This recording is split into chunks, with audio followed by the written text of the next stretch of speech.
This is what it looks like in the neighborhood and inside, in front of my house. It's still snowing. It's a blizzard, all right.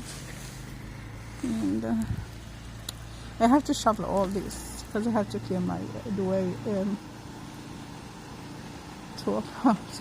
And the other cars in the parking. If I don't shovel, my car will be soon buried under the snow. And when the snow hardens, it's hard to remove it.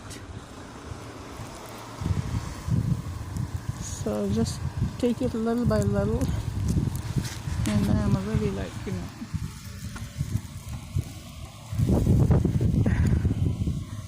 it's covered in layers.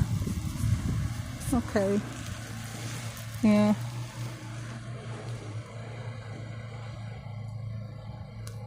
This morning I wanted to videotape it or take some shots, but it was so hard to drive in the snow, so I had to focus.